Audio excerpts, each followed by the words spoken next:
Hello, everyone. This is Mona. If you've been following the news this week, you know that there have been an eruption of violence around police brutality, people of color, Black Lives Matter protests, and it feels like, to me and to Jeff, that our country is in mayhem at this moment. We planned this episode long before these events, and we wanted to let you know that we won't be addressing these things today, but we hope to in the coming weeks. We want to say that we are in solidarity with all those who have lost loved ones, all those who do not feel safe, and we absolutely are in line with the mission of Black Lives Matter. We also want to say that thank you to those police officers who are serving and protecting our communities and fighting for the rights of all. So please, in these times, resist picking sides, resist blame and easy answers, work toward structural change, work toward reconciliation, work toward knowing your neighbor. And we all stand in solidarity with making this country what it ought to be, which is a place of safety and freedom for all. If you have questions, feedback, comments for us, we would like to hear from you about these things. We would like input for that upcoming episode. And if you would like to reach out to us, you can reach us at irenicast.com/feedback. Thank you and enjoy the upcoming episode, which I will say, one of the biggest forms of resistance we can have is to offer our creativity and our ideas and our imagination and to not let hopelessness overcome us. So you're about to hear a conversation between Jeff and I on creativity, and I offer you to think about it as a mode of resistance against injustice. Thank you and enjoy the show.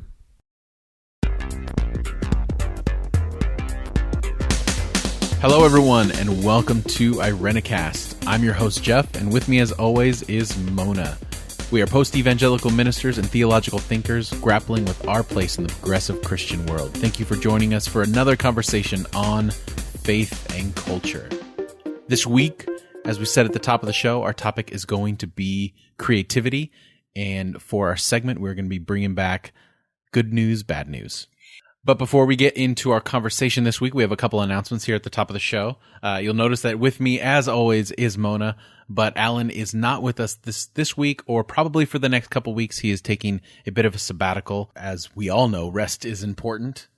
And while Alan is on sabbatical, since we'll be a man down in the booth, we are going to be bringing in a variety of guest hosts over the next few weeks. Last week, you were able to hear from Simple Church, and we have a lot of great people with great insight coming to you in the next few weeks. So we hope you enjoy that. And then we may even from time to time do some different things with the show.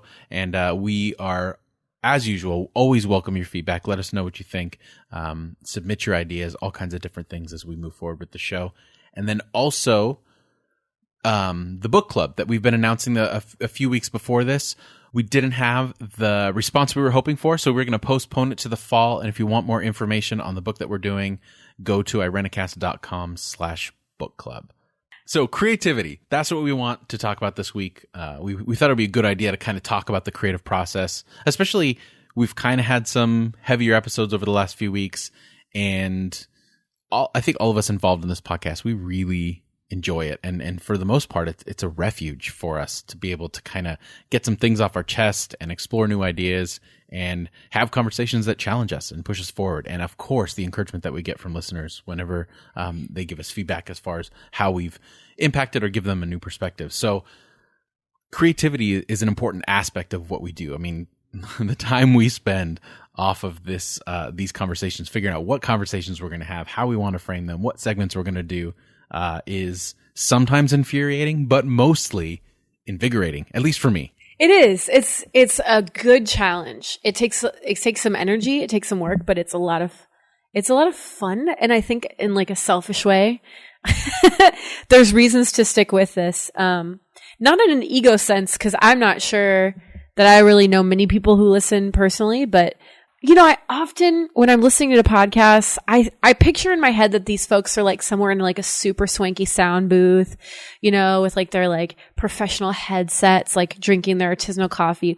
Okay, so the artisanal coffee part is true probably for at least Jeff and Alan on a regular basis. But like, I'm sitting in my apartment, like, you know, with my water bottle and my little microphone, you know, just kind of hanging out. Like, I think I've talked to a couple of people. They're like, "Oh, this is really professional." It's only professional actually because Jeff puts a lot of time into like the audio quality and stuff that we do. But we're just like seriously normal folks doing this, just trying to talk to each other and to other people. So, in fact, right now I am surrounded by podcasters. I am on the road in a hotel room with this makeshift setup at a convention about podcasting. So we're upping our game here at Okay, so you're super pro now. Yeah, it's true. You could no, but you speak about coffee. Like I brought my coffee grinder. No, you did and not. My gram scale and my you brought a scale, my instant read thermometer, and my AeroPress. Like I have the whole setup. You brought a scale I just posted, and a thermometer. Yes, I just posted on our Instagram account a picture of the recording setup. So I will follow up with a picture of my coffee setup so you can see exactly what I do when I go to a hotel, because I have to have good coffee. I just have to. Hotel coffee is okay. I'm not a coffee snob at all. I'll drink like anything, but like hotel coffee, with like the little coffee maker they put in the bathroom, you're like, you're thinking about going to the bathroom while you're making your coffee. That's gross. It's gross. You shouldn't make coffee in anywhere but a pristine environment. A pristine environment. Yeah. Yeah. This podcast has meant a lot to me personally. It's been a place to process, and especially as someone who like went through seminary and how difficult seminary is emotionally and mentally and spiritually, having a place to process things, especially someone who's not going into clergy after that experience, having an outflow, somewhere to put all this kind of useless knowledge and, fellow, comrades to process things with has been pretty tremendous for me. For me. Yeah. And I would say that that's true in general for the creative process. Like I would say that for me, it really wasn't until the beginning of my ministry. Like my creative outlet for the longest time was my weekly youth sermon and my weekly youth service. It didn't strike me that was a creative endeavor until my first class in college, my first class in my theology degree. And I took a Genesis Exodus class, and they went over the beginning of Genesis. And I'm coming from, a Pentecostal evangelical church where your reading of Genesis is all about the authority of God, and He created the earth, and there's no evolution, which we've discussed at length throughout the course of the show. The first thing that I remember being taught in that class was because one of the things that always got caught up when we would talk about the science evolution thing was the order of events in Genesis. How can the sky be created before the sun, or light before the sun, all that kind of stuff. But when I took this class, it was this revelation that inspired and carried over something that gave me a bigger vision of what creativity is. And it was just this simple like graph or outline that he put on the board. And it was like, here's the first day where there's day and there's night.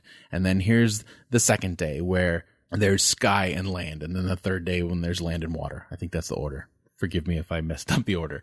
So you just have like the foundation set and then the corresponding days. So day one corresponds with day 4. So the sky and the day and the night were created, and then the things to populate the day and the night were created. The sun, the moon, and the stars.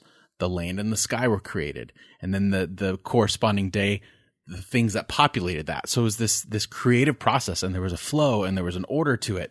And for some reason, it just stood out to me as, wow, like that idea of we call it creation, but before that point, I would never apply the word creativity to the creation of the world. Does that make any sense? Makes total sense. I love it. And I think most of the conversations I've had about that particular passage are like, it's literal or not literal, but people miss the actual content and the themes happening there, including myself. Yeah. I mean, if God is the origin of creation and the original creator, capital O, capital C, it would make sense that like God has the creative process down, and we might be able to learn some things from those narratives. It's pretty cool. Well, and it highlighted a principle in my personal creative process. And then this has been like reaffirmed, and then I finally got words for it like years later, is that I really believe that structure makes spontaneity possible. and I've read a couple books, one in particular, by a woman named Twyla Tharp. I think that's how you pronounce it. I'll put the name of the book and the author in the show notes.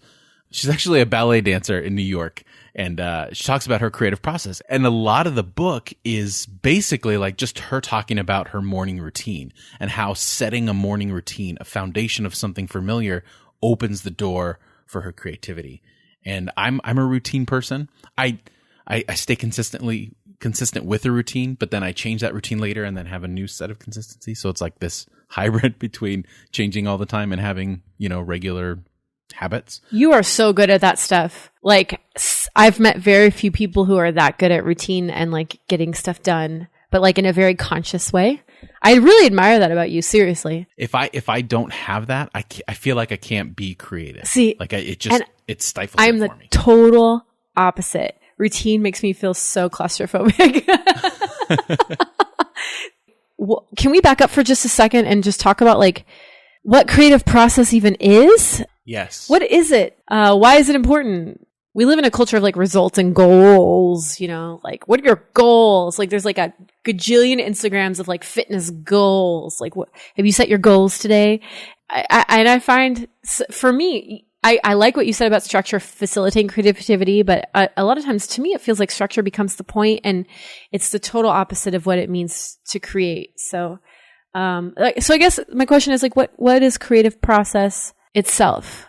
Well, I think it's the space that we create, if that makes any Whoa. sense. Like, yeah. Like for you, what is your creative process? Like when you sit down to do something creative, like, do you have any routines or ritual even? Because I think that those two things are somewhat interchangeable. Like something that like grounds you, like, and puts you in the mindset of I'm doing this. And that's what I mean by like habit and structure. I think some people's habit and structure is a little bit more like organized and focused, but that doesn't mean that I still think that the creative process for the most part has to start with something like that grounds you into this mode. Okay. Now that you're saying it. Okay. So this is funny because I feel like I'm so averse to structure that once I start describing, because I do have a process now that you're saying it, but now once I start describing it, I'm gonna be like, oh man, it's too structured. I gotta change it up.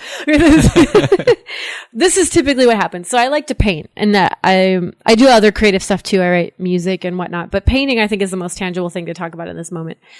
So creative process for me looks like usually having a conversation with people that gets me thinking or churning on an idea or a metaphor or a symbol. Like for example, recently I was kind of exploring ideas, like it's always an idea first, exploring ideas around, intimacy and how cheap intimacy can be for some of us.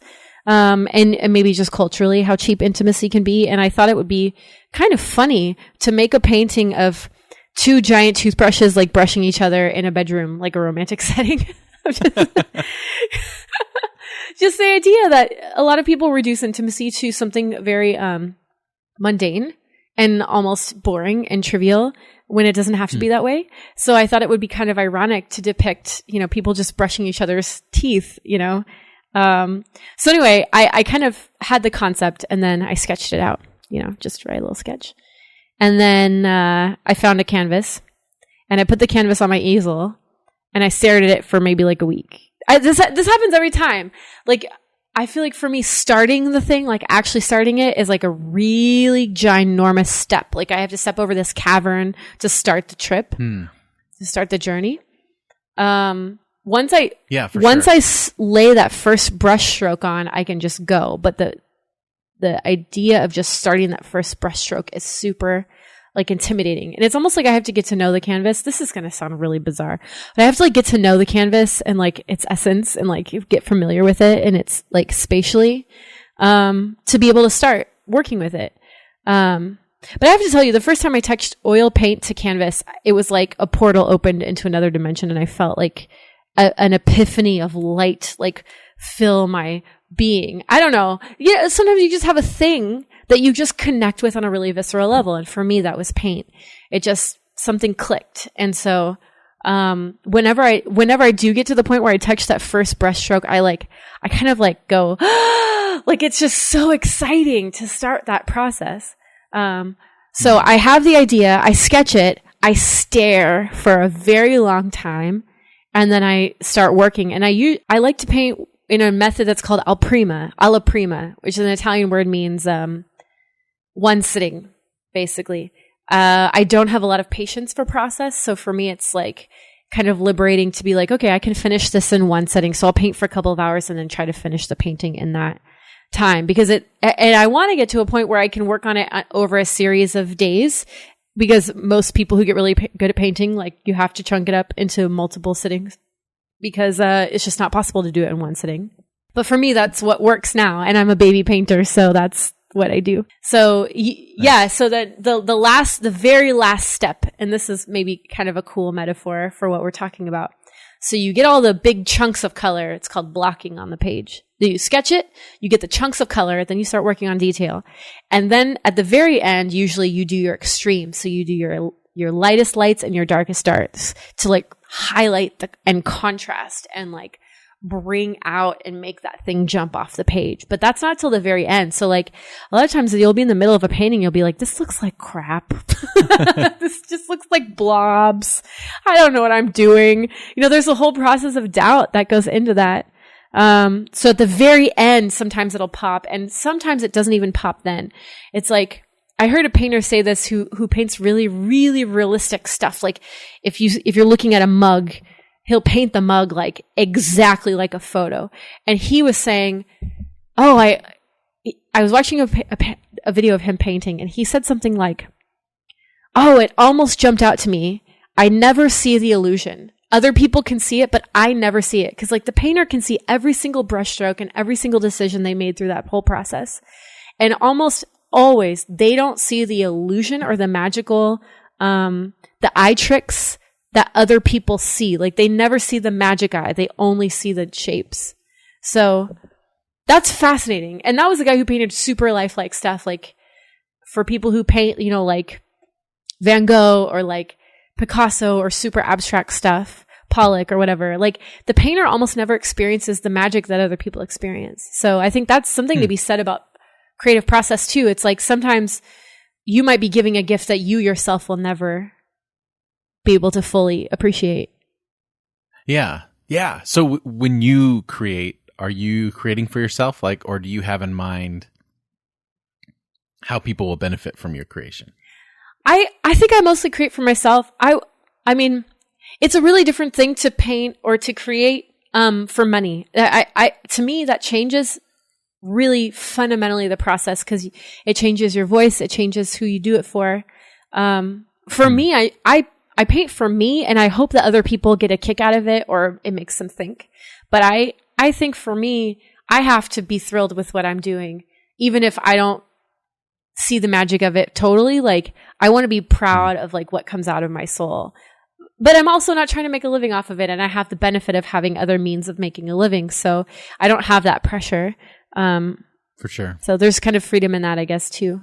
I would say for me, my creativity is 100% how people will receive it, in the sense that my creative outlets have always been for the purpose of inspiring people and getting them to think in a different way. Because I mean, my primary avenue for the longest time was preaching, and then learning that part of that preaching is also the environment that I get to create around that preaching. So when I did a youth service, like I tried to be as creative as possible with the whole service, like the flow, and I would always play with it, and I'd be like, well, what if we put this here and we put that there?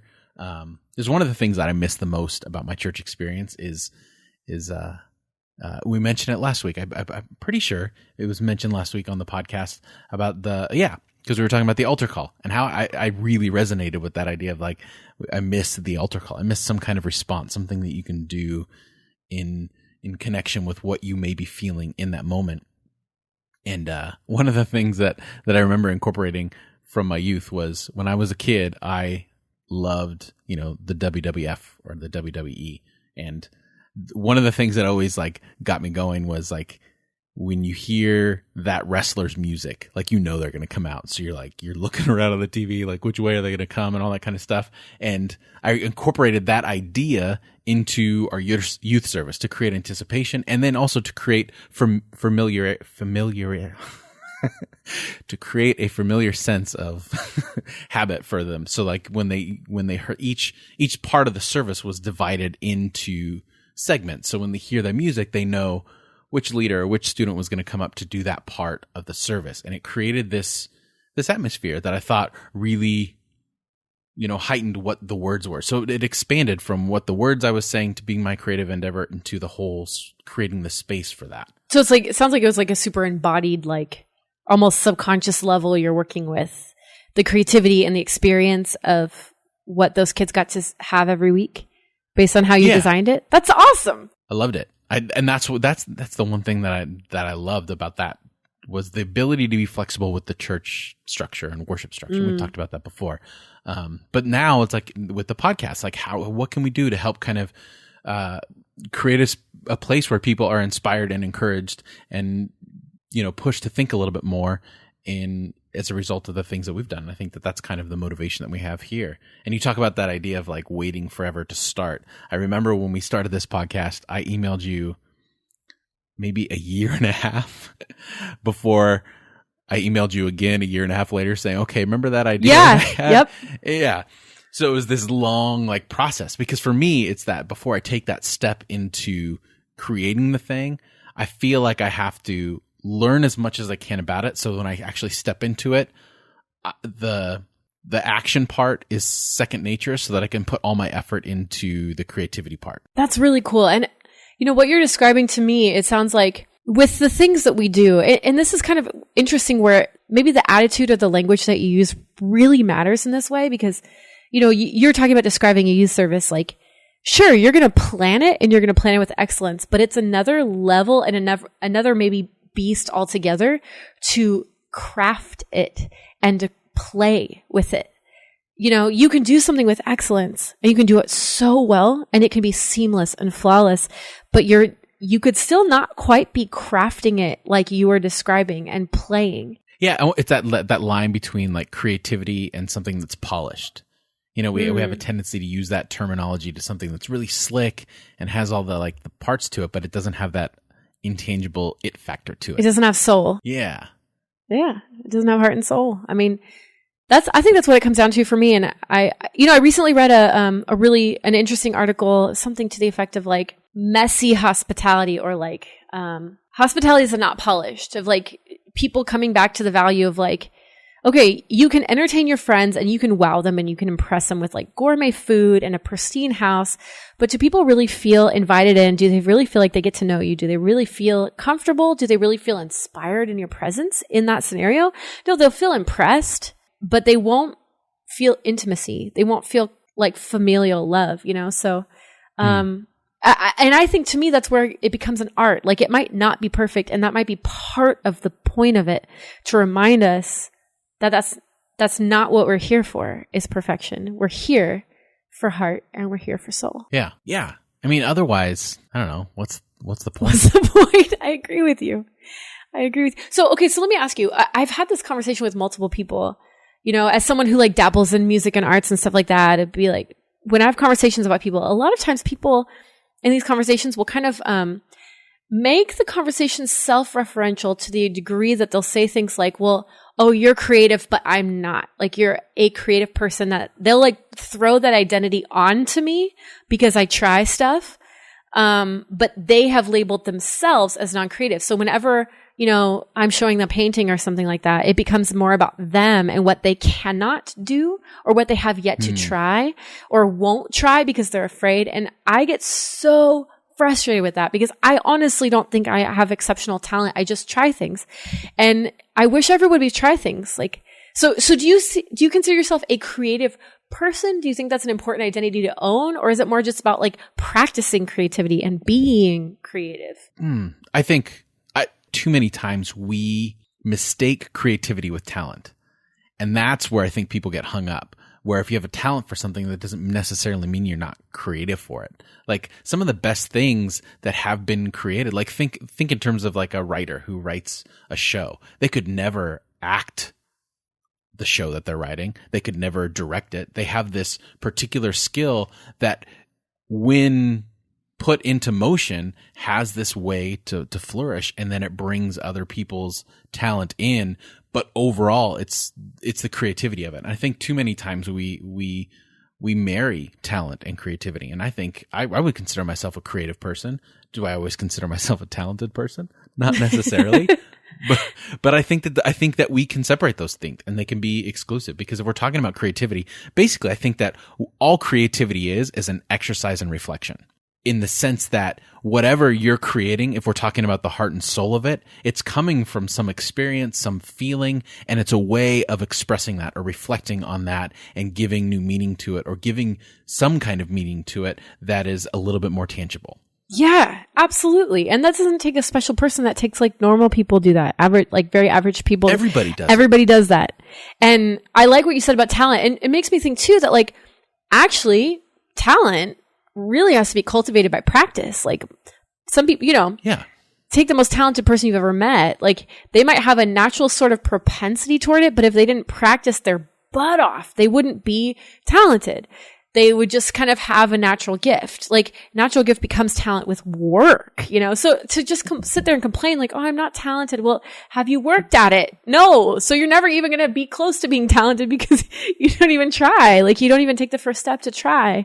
So it kind of makes me it bums me out. It bums me out that people are so locked into cycles of fear that they will just label themselves and shut themselves down. And, well, I don't know why we do that to ourselves, to be honest. I don't know either. I think that I'm here at this convention for podcasting, and one of the keynote speakers talked about this idea of, we like to use the word content, like we're content creators, but this keynote speaker used the term self-expression. That's all it is. Like, is that it doesn't take talent, it doesn't take anything. It's basically just self-expression, and you can't deny that to anyone. Like, whatever it looks like in its end result, it's still an expression of something that is alive and real and moving and creating an important role in the world that we live in. Yeah, and everyone has a fundamental right to express themselves.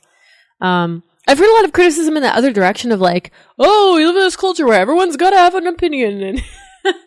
And I was thinking about that today actually a lot, in kind of anticipation of this episode.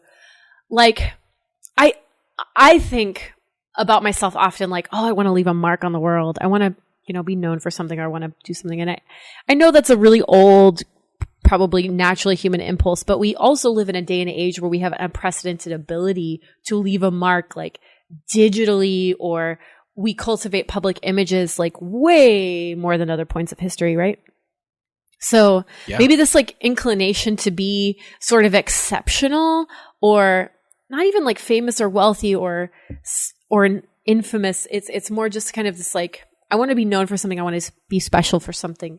I think our culture kind of facilitates that. But if you keep your focus on like you're doing it for you, just to have an outlet, that's why I like the language that you're using, Jeff, is creative outlet. Like, what is that? What do those words mean to you specifically? I think it's just anything. Like, I think it goes back to that self-expression thing. Like, it's anything that you're doing to express who you are. Like, you're creative in the way that you form your words. Like, everyone has a certain way of speaking and a certain catchphrases that they use on a regular basis. The way that you dress. Like, I think everything that you're doing that is expressing who you really are is creative. You are participating in creativity.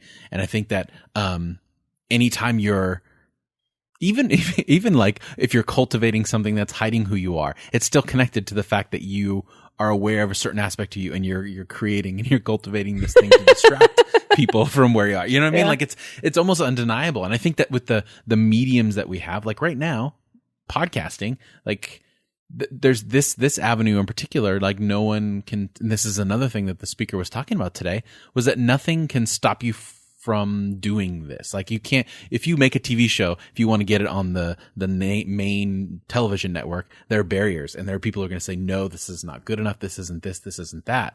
But podcast, I mean, you just record it and you put it up and you have this voice. And I wonder, on a certain level, if technology isn't creating a, we talk about economic equality as how do we redistribute wealth and all that kind of stuff. I think technology is doing that on a certain level and level the playing field of creativity and talent, and as far as people's voices being able to put out there.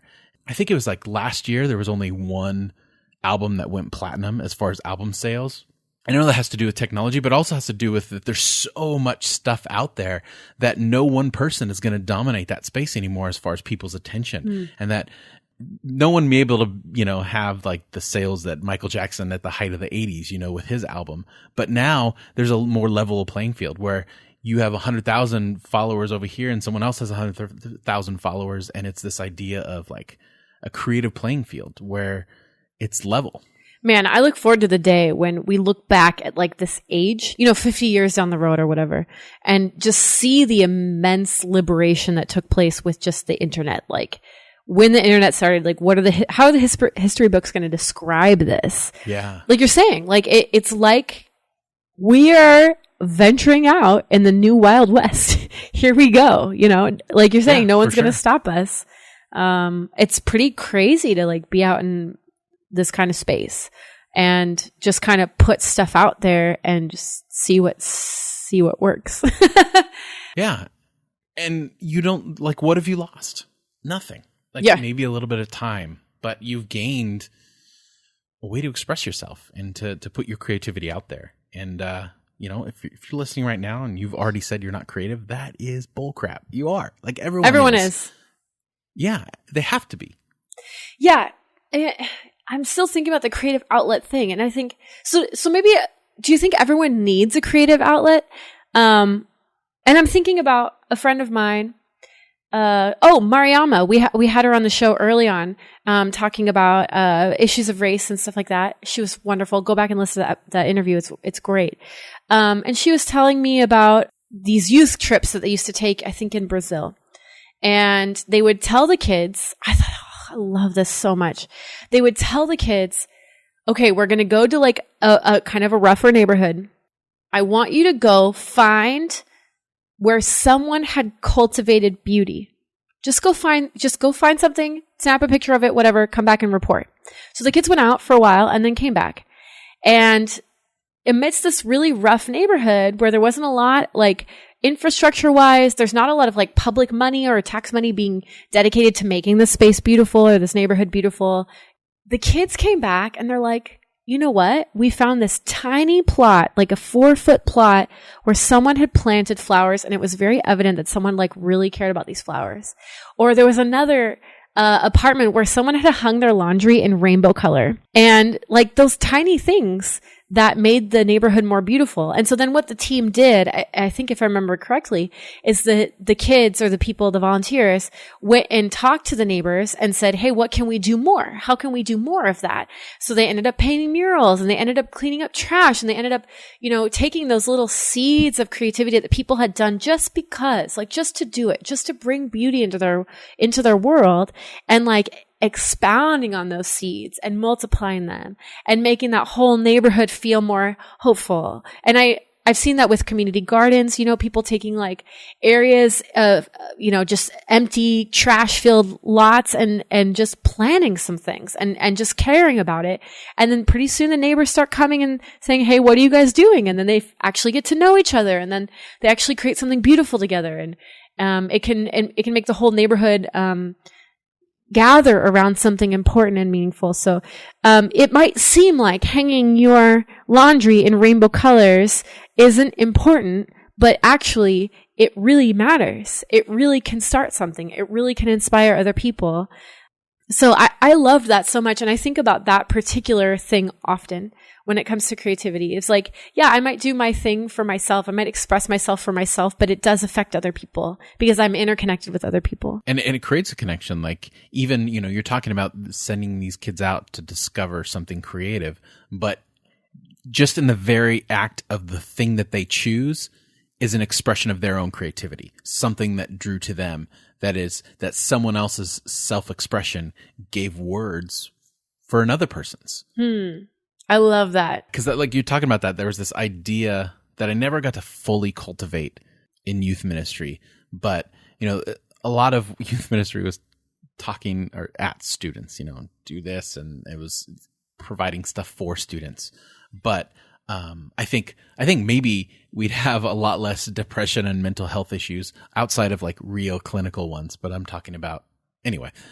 If we created more avenues for people to self-express, I think we've narrowed people's focus to you have to speak what you're feeling, and that's narrow. Like, but why can't we tell people you can draw what you're feeling, or you can, dress how you're feeling? Like, there's all these different ways in which we can unload those things on us. And I had this idea of, forming a youth service or any kind of religious gathering in a creative expression. So, giving people or telling people to take their phone and say, take a picture of something that represents this for you. How does this make you feel? And then coming together and sharing. And you can get a lot more out of that as a spiritual discipline, because you're expressing something in a way that, and especially for a teenager, I mean, how important is it for them to find avenues where they can express themselves?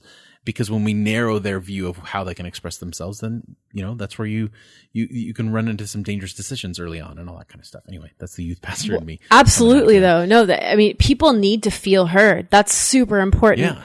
And I'm thinking of another example that I heard of, like, as part of a youth activity one Sunday, the rectors or the ministers, whatever, just told the kids to just go take pictures of the church grounds of something that like was meaningful to them. And they came back with the most gorgeous pictures. And like the minister hadn't even realized that like that tiny architectural detail was there. And the kids got to say like why it mattered to them or why they found it beautiful. And it strikes me that what you're saying, Jeff, and I'm just putting together some kind of like disparate thoughts I've had in the last couple of days about all of this. But I think being a great listener is an art. Also, like, oh yeah, you have great musicians. Great musicians need great listeners, or it's a reciprocal thing. If great musicians or great artists are doing great things and no one recognizes it, then it doesn't have the same significance. So just the fact that you're seeing certain things and you're drawing that out, and that is a process of creating meaning. It is. It's not. Agreed. It's not indirectly. It's an active process of making meaning. And it is self-expression, which is exactly what you just said. Exactly. I think that's what creativity is. It is always a form of self-expression, because if you put it down to its bare necessity, it's coming from who you are as a person, and it's communicating something, whether it's, something you only know about, but it doesn't matter. It's still communicating something. And you talk about active participation in the creative process. For the longest time, I felt guilty when I didn't get something accomplished. But I've actually, some people from the outside might think this is lazy, but I've come to really appreciate those times where I don't get anything accomplished, but without that time, I didn't have the process to really like put me in a mode towards something creative. Like if I just stress myself out and try to get something done, then I have all this wasted stuff. I mean, almost like a creative Sabbath, so to speak, I guess. I wonder, is time really wasted, or do we just impose that perspective on time is money, Jeff? Yeah, exactly. And I think that's where creativity gets messed up, is when anyway, that's all. Well, yeah. And I like the phrase you're using, self-expression, but to me, it still kind of has like a goal orientation. And I know you don't probably mean it that way, but that's kind of the way that I hear it. But I think I would have the same like spirit behind what I say when I think the way I think of it is a little bit different, is more total engagement.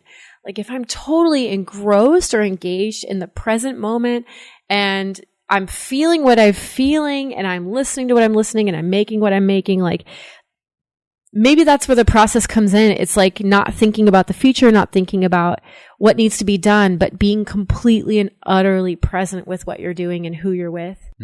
Yeah, but don't you think to do that, there has to be a certain amount of security in who you are?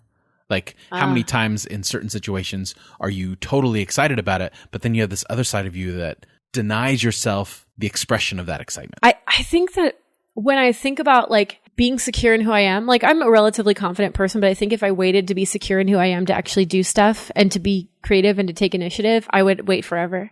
And I think some of the greatest artists of history have been totally and utterly insecure in who they were.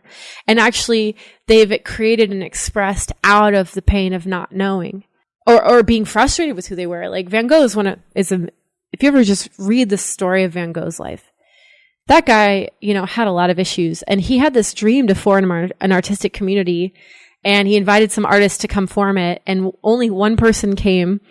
another famous artist. And Van Gogh was just such a difficult person to live with that like no one could be around him for very long. And he couldn't even really be around himself. Like he was kind of failure, kind of a dude, but he's one of the most brilliant artists of the whole century. So I think if we wait to be complete, if we wait to be ready, we're never going to be, like that. See, no, the raw that's not expression. What I'm saying. Okay, sorry. So what I mean, because I see what you're saying, but what I'm saying is that really to engage the creative process, that we do it anyway despite ourselves. Yes. And that when we allow those things to hinder us, then that's when we're denying creativity. Yeah. Because we're denying ourselves. Yes. I like that. So I mean, I guess self-confidence or self-assurance, like as far as you are relating to yourself and nobody else, like you have to come to a level of being all right with yourself and loving yourself to say, I have a right to do this and I'm going to reckon to nobody but me. And I have to be proud of what I'm putting out, or I have to be excited about it, and other people don't matter. Like that's kind of the only way to overcome fear, I think. Or at the very least, an awareness that that's your tendency. And you muster up the courage every now and then to step outside of that through some kind of self-expression. Yeah. And I wonder if people just honestly sat down with themselves and been like, you know what? If I'm really honest about it, I've always had a desire to learn how to tap dance, but I've never let myself want it or something. Yeah. I've always had a desire to start a blog, but I've never let myself want it. I just talk myself down before I even let myself desire to do it. But secretly, deep down in there, I want to do this, and I'm too scared to let it happen, That was this whole podcast thing. The hardest part was listening to myself. Yeah. I don't know how many times I listened. I was like, I don't know. I'll put this out. I sound weird and all that kind of stuff. And then we put it out and I got really flattering things, sometimes like awkwardly flattering things that people said about the way I sounded. I was like, okay, well maybe I need to reevaluate how I look at things. But it was hard. That was the biggest hurdle in actually like putting stuff out there was, I don't like listening to myself. Yeah, that was super weird. I have to tell you all too. Like when I first heard myself on air, I was like, "Whoa, make it stop." Right? Yeah. You have to get over your own aversion to yourself, I think. You do. Because you sound different than you sound out loud in your head. Oh yeah, so different. So weird. Yeah. So there's some hurdles for sure. It's a fine line. Like I think it is important to listen to your community. Like if you're good at something or if you're not so good at something, like people will kind of let you know, and that can kind of be helpful. But I think it's important not to be ruled by that. Don't you think? I agree. Yeah. Yeah. I think that like, one of the things in church is, singing, worship, all that kind of stuff. And when you are running a youth group where you have very little talent available to you, there's a lot of people that are just enamored by the idea that they get to be on stage. Exactly. Even though they don't have any reason being up there. But that's a performance setting. And that's why I think that we really need to divide creativity and talent. Going back to that is because if someone loves singing, I would never want to stop them. But they don't have to be in front of people to do it. You know what I mean? Like when they perform, that's an expression and that's a display of talent. Like quite honestly, that's what it is. Now there's creativity blended into that. They just their creativity and talent happen to match. But if I'm around people that love me and appreciate me and I'm a horrible singer, but they like are just love the fact that I'm expressing myself in this way, and I can find maybe into most people's ear oddly creative ways to get that out. I don't think that's any less creative than like Adele or Beyonce, who are putting out these great albums. The creativity, I think, is even. It's just the talent that's different. Yeah, that's really interesting. And I've met people who have lower amounts of talent who have the passion for it, like passion that exactly, I envy, and they work so hard at it. And so, if that's what you love, then do it, But it strikes me though that to really get into this stuff, you have to kind of know your own mind. And I think we live in a culture that's very standardized and very prepackaged, and almost like, you kind of pick a couple mainstreams of thought, Like, are you going to be a Republican or a Democrat? Are you going to be religious or not religious? Are you going to be, an activist or not? Are you going to, be artsy, or are you going to be a jock or a nerd? Like, you have these tropes, right? You have these like kind of prepackaged identities that are set forth, and you kind of like, you're kind of made to feel like you have some choice, like manufactured consent style, but you don't really, and we don't really live in a culture where we're encouraged to actually know our own mind and think for ourselves and really like ask ourselves, like sit with ourselves, and from the deepest recesses of your soul, like, what actually is my favorite color? Is it actually blue because everybody likes blue, or do I like orange?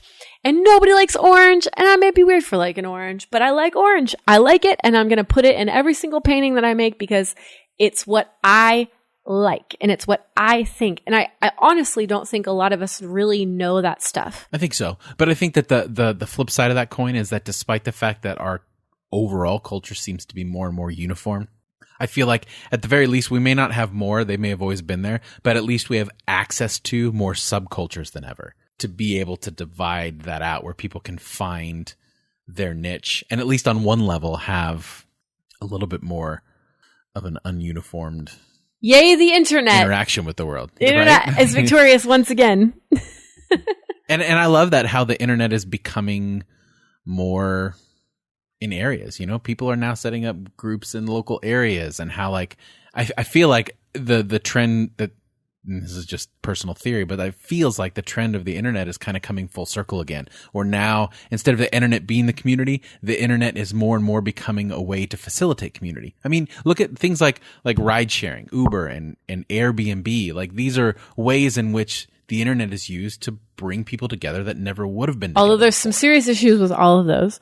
Yes, there is. Which we just have but at least on an altruistic, like, the idea of it is real nice. Yeah. Yes, exactly. Yeah. I mean, it is cool. It is very cool when people can put creative ideas to work to actually solve problems that people are facing. We need more of that, right? We need more of that. We do.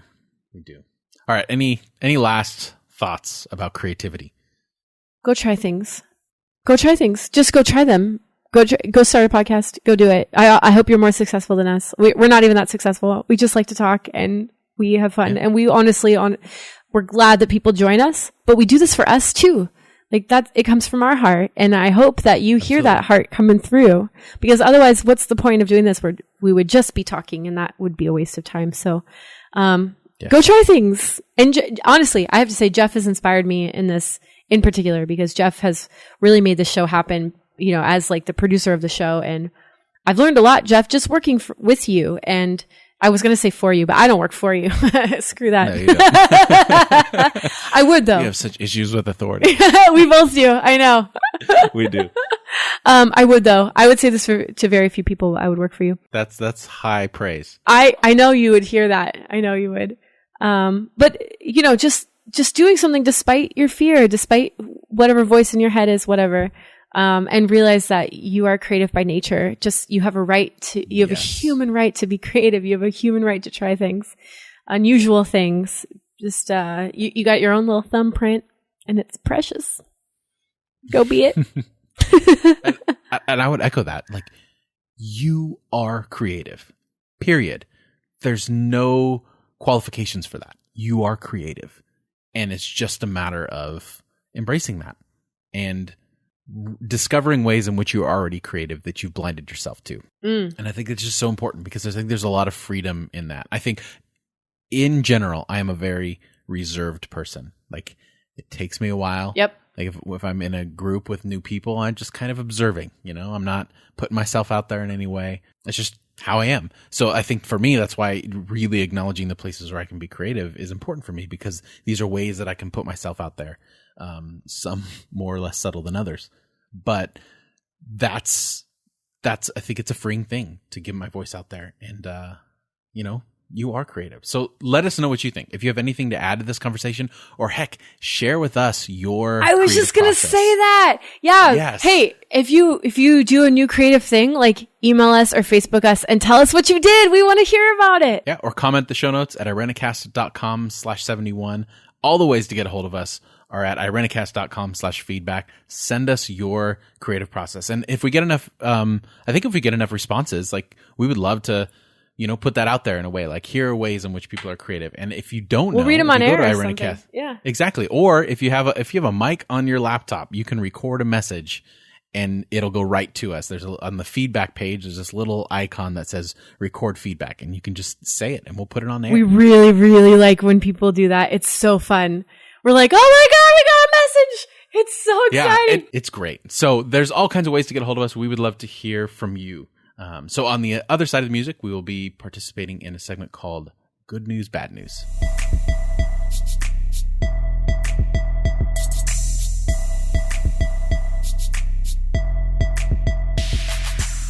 So good news, bad news. This is a segment that we introduced in episode 48. So how the segment works is that one of the hosts says, the good news is blank, and then attached to that, the other host has to say, but the bad news is blank. So for instance, I would say, the good news is we have a cure for cancer. And then Mona might say, the bad news is you have to... It's only cancer that makes your hair purple. Yes, which is very rare. It's extremely rare. Yeah. Like 1 out of 1 billion people have. So basically we go back and forth until the other person gives up or just kind of fizzles out into some kind of tangent, which is more likely. So that's kind of how the game works. And this is the first time we'll be doing it with 2 people. So we'll see how this goes and how quickly we run out of ideas. So I will start. Is that okay? No! Yes, of course. Okay. You did say you would work for me, so, I'm going to regret saying that, aren't I? I think I already read it. You might. Because it was such high praise, I will try to forget and I won't bring it back up. Great. Okay. The good news is we have discovered a way to make dessert calorie free without losing any of its flavor. The bad news is you have to either eat it underwater or in space. The good news is space travel will be much cheaper. The bad news is people still can't breathe underwater even 100 years from now, which is really disappointing personally to me because I would love nothing more than to be able to breathe underwater like an actual mermaid. The good news is that inadvertently saves us from a new sea monster that has evolved that eats people in the ocean.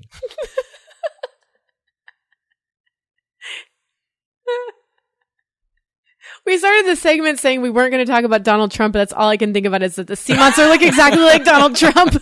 It's the bad news. Our last time we did this, there was a whole good news, bad news thread about Mona going on a date with Donald Trump, and it just devolved quickly. It did. It's something about stroking his hair and then not being able to get my hand out of his hair, and I still have nightmares about it. Still, to this day. It's good. Okay, I'll concede that one. Wait, no, I went last, so it's your turn. No, I won. No, come on. So I won that round, right? I started, and then I came up with the sea monster thing, and then you started talking about Donald Trump again. But I said it's because the sea monster looked like Donald Trump. Oh, I don't think you said that. I tried to say it, but I was laughing too hard. That's the bad news. Okay. Wait. The bad news is the sea monster looks like Donald Trump. The bad news isn't the fact that it goes around eating people? Well, I mean, you could just stay out of there. But you've already established that we have to stay out of there. How deeply are we following the logic here? I'm following it very deeply because that's the whole point, right? To go back and forth is based on the logic of the premise before it. Okay, so wait, but then in your same vein of logic, how is the good news that the sea creature is eating people? Because we can't stay underwater that long based off of your premise. But people go underwater all the time. But not anymore because there's a sea monster there. That's a Trump monster. Okay, I think this one's a wash. Womp womp. Get it? Yes, very, very good. We got in too deep on that one. Oh, wow. Wow. We're just going to wave it goodbye. Oh, my goodness. All right. What's your good news? Okay. The good news is it's time to go grocery shopping. That was an Allen level one. Yeah. Oh, goodness. That's good. Oh, you were serious. Okay. Fine.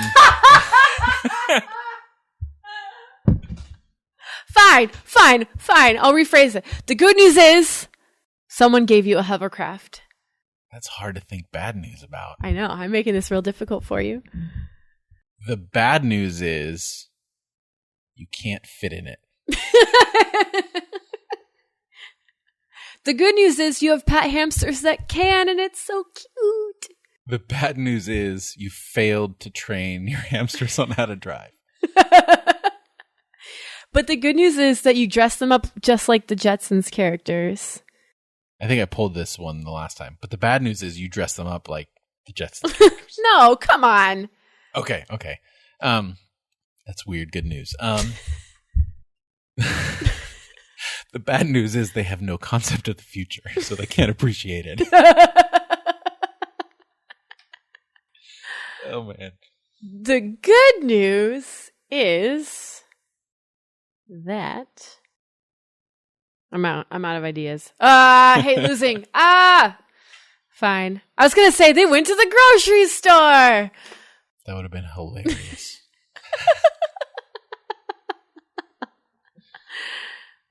All right. Let's do one more round. Okay. The good news is we've achieved world peace. The bad news is it came at the cost of everyone having to shave their heads. The good news is the act of shaving everyone's head even further leveled the playing field. So we have a greater sense of peace.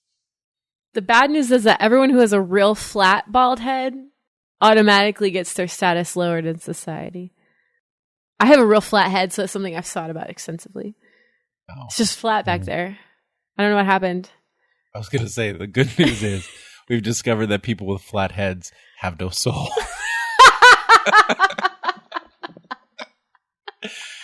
The bad news is they formed an army and are trying to defeat the world peace, and it's happening very quickly because they formed an army. The good news is that we forgot to mention in the first part that it wasn't our world that found peace. So now our enemy world is going to defeat itself. Oh, we're doing with alternate dimensions here? I'm pulling out all the nerd stops. You totally are. Well, the bad news, though, is that the alien overlords who run the multiverse are not happy with the way this is going down, and they're coming in to intervene. The good news is we now have a reference to the multiverse in our podcast, and that makes me happy.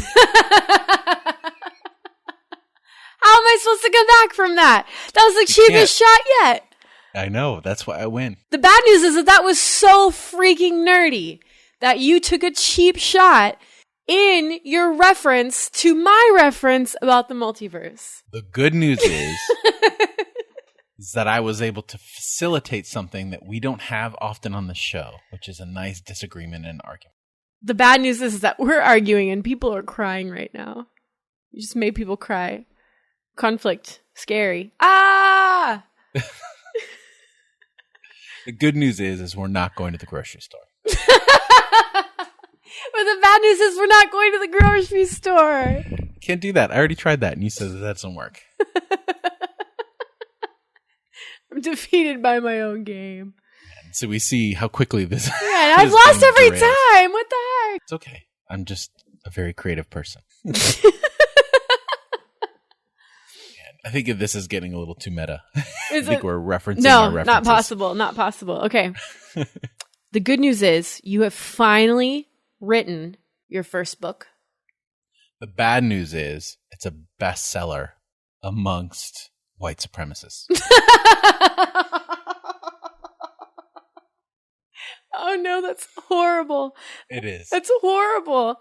Oh, is it because I talked about shaving people's heads and we talking about Donald Trump? I think maybe. I think it was a little subtle. It's in there. Oh no. So ultimately you win because you implanted in my brain that thought. Oh no. The good news. I give up. I'm not making good news from that. It's not happening. It's a hard one. I'm not going there. I'm just not going to do it. So the good news is that I'm not going there. Booyah! I win! I'm calling it right now. I'll concede to that. Thanks. You give me one. I get one. I give you a difficult one. And in my brain, I was trying to think of like the worst of the worst type people, and I mean that's probably the lighter one that I could have said. So. Oh God, lighter one. Oh well.